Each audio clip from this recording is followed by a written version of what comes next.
Project maturity. How to tie project groups of projects more strategies to the organizations. Builds the strategies how to manage increasing quantities of ongoing projects and how create their projects successfully are the challenge being faced by modern organization. Managing the growing figures of ongoing projects and completing them more faithfully are the objectives related to the object management maturity.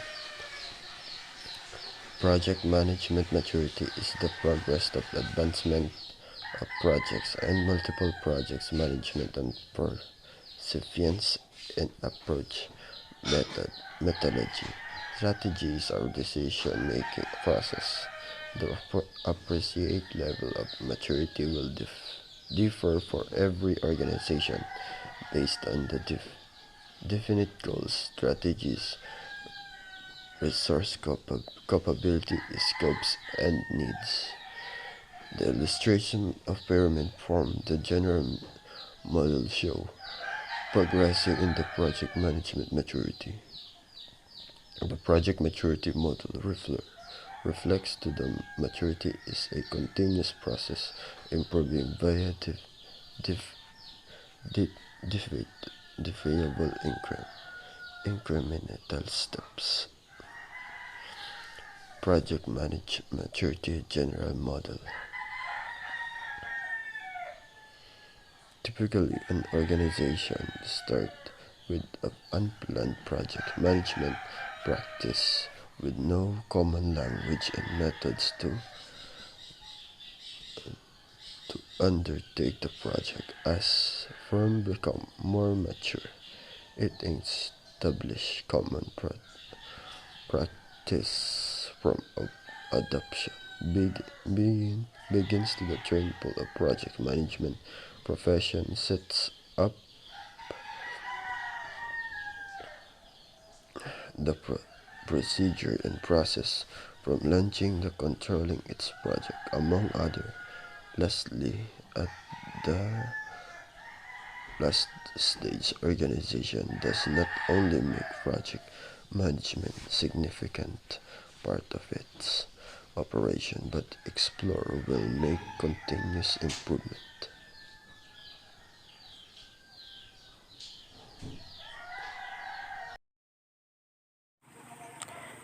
Project selection and models. All projects need resources partly or completely made available by the organization itself. Since most resources are scarce, not all of the projects and firm wanted to do can provide with enough workforce or sufficiently supported financially. As a result, projects in diverse areas will rival with each other to get staffing and funding support of the organization.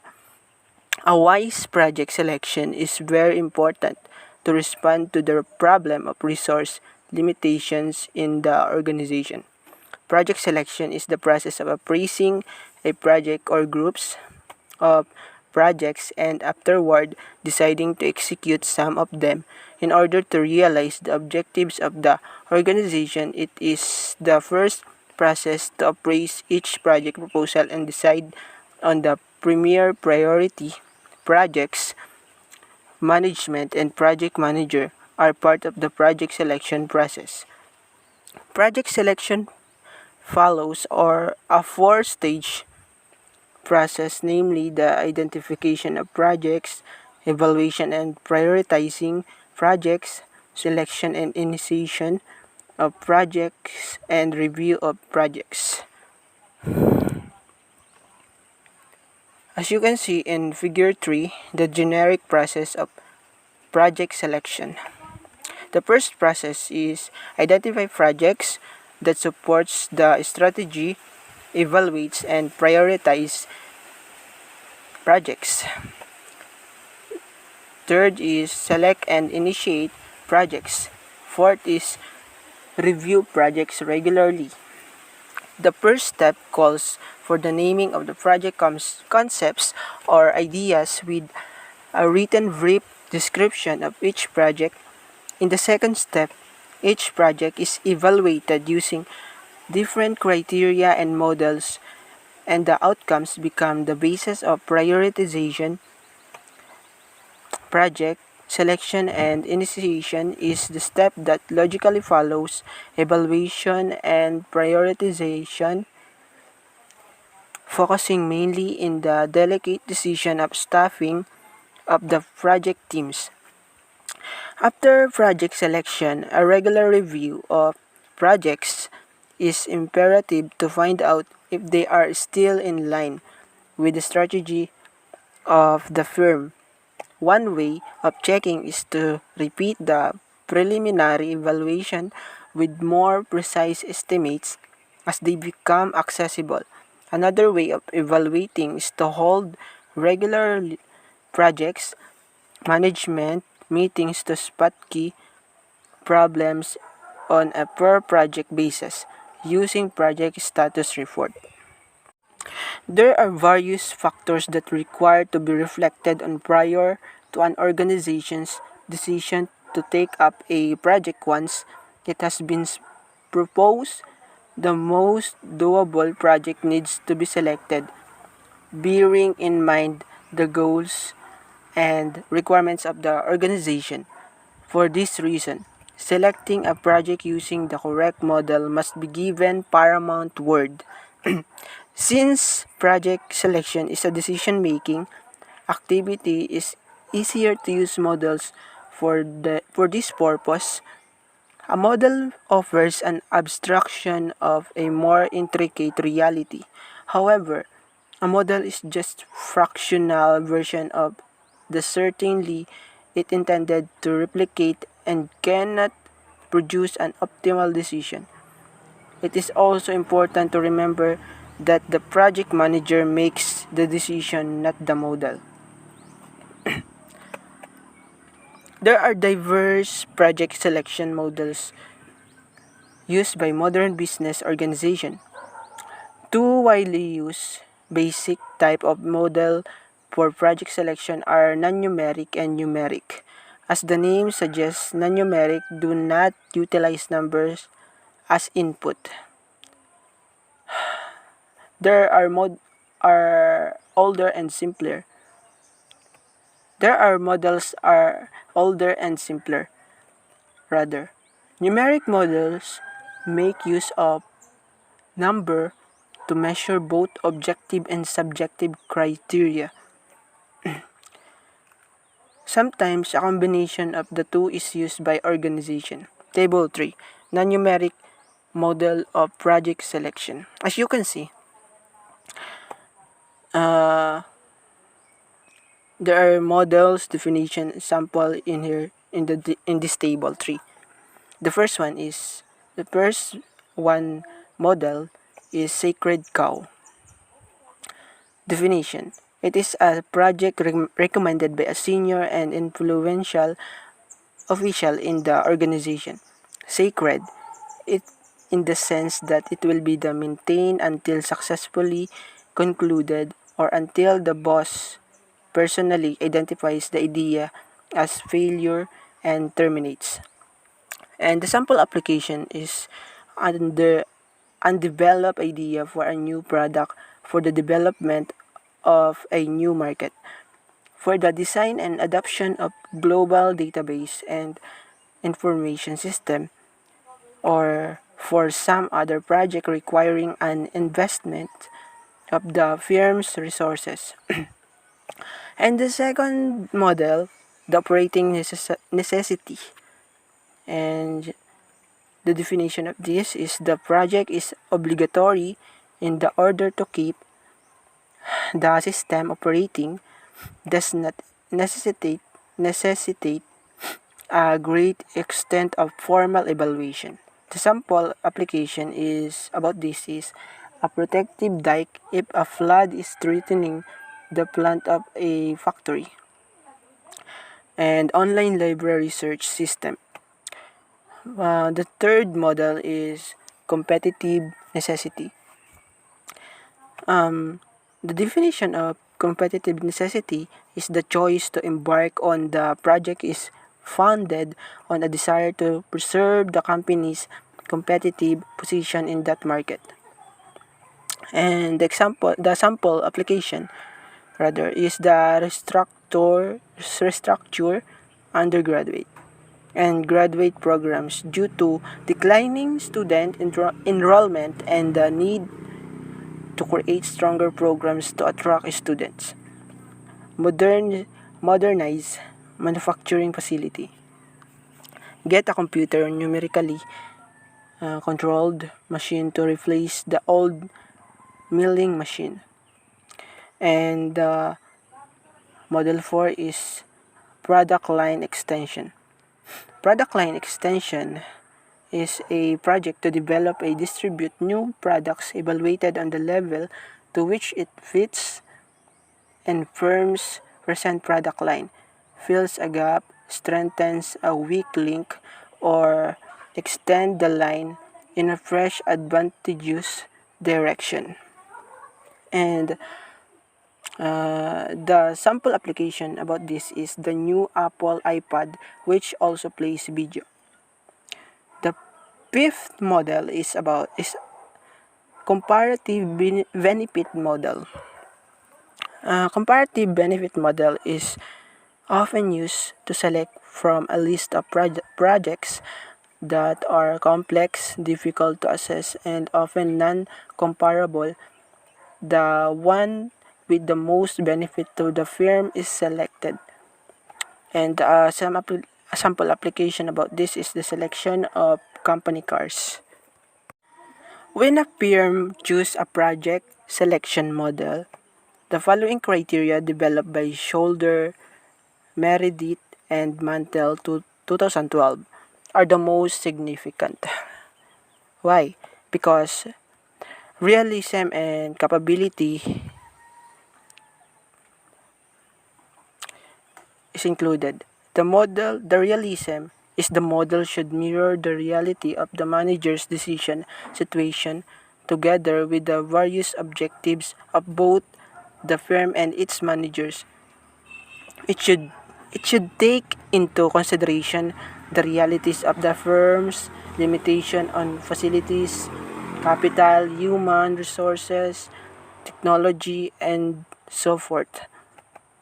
It includes factors that reveal project's risk, including the technical risk of performance, cost, and time, as well as the market risk of customer rejection and other implementation risk. Capability. Capability is the model should be complicated enough to deal with numerous time periods, simulate different situations both inside and external to the project, like strike, interest rate changes, system behavior changes, and etc. And optimize the decision on optimizing model will formulate the assessment that management believe to be significant, reflect on key risk and constraints on the projects, and afterward choose the best project or set of projects in general. Flexibility. The model should offer convincing outcomes among the conditions that firm may experience. It should have the ability to be effortlessly modified or to be self-adjusting in answer to changes in the firm's environment like tax laws change, new technological advancements, alter risk levels, and change organization's goals. Ease of use. The model should be realistically convenient, not require a long time to carry out, and be simple to employ and comprehend. It must not need out of ordinary explanation. Data that are hard to obtain, unnecessary personnel, or out of stock equipment. Cost. Cost is the data gathering and modeling cost should be low in relation to the cost of the project and must certainly be less than the probable benefits of the project. Easy computerization.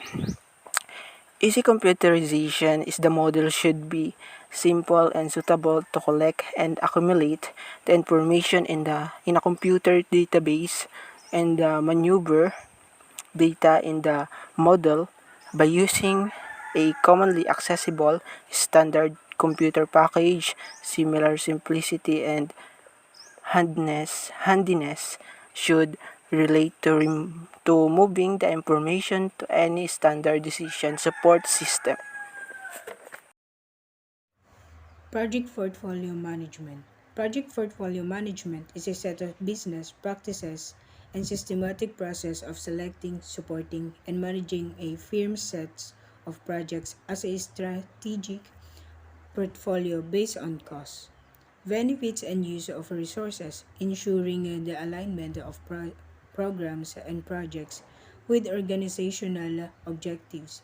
For this reason, it is an important component of strategic project management.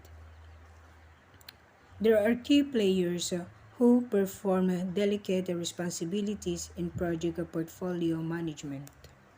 So, ang portfolio management ay siya yung nag-select, prioritize, and control ng organization's project and program. So this is table 5 that presents the key players and responsibilities in project portfolio management. The three phases of the project portfolio management cycle are preparation, execution, and performance management. Preparation. A calendar is created and responsibilities are delegated. Corporate executive set high-level strategy.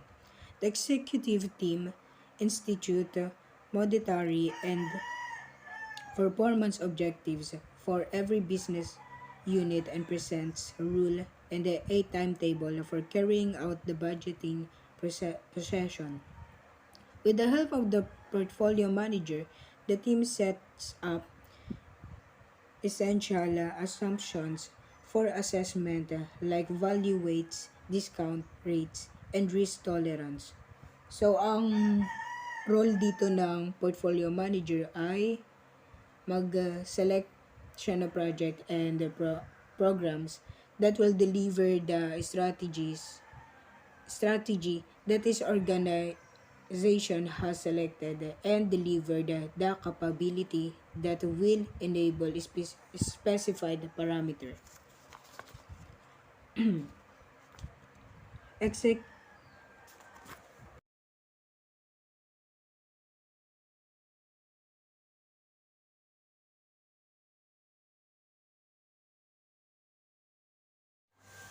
A business project proposal, the technical approach.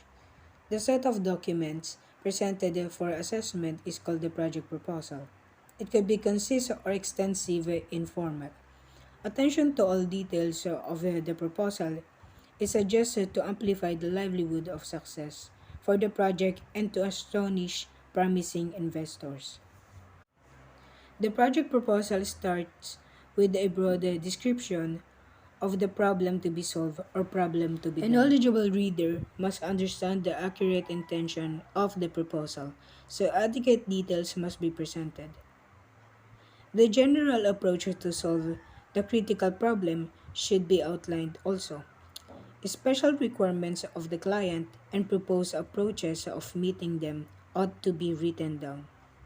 All tests and inspection procedures must be noted as well to guarantee performance, quality, reliability, and compliance and specifications. Here are the suggested outline for a business project proposal. Cover letter, executive summary of 1 to 2 page, synopsis of the project nature of technical problem to be solved, how to approach a solution of technical problem, plan for implementation of project, plan for logistic support and administration, description and the past experience of project team.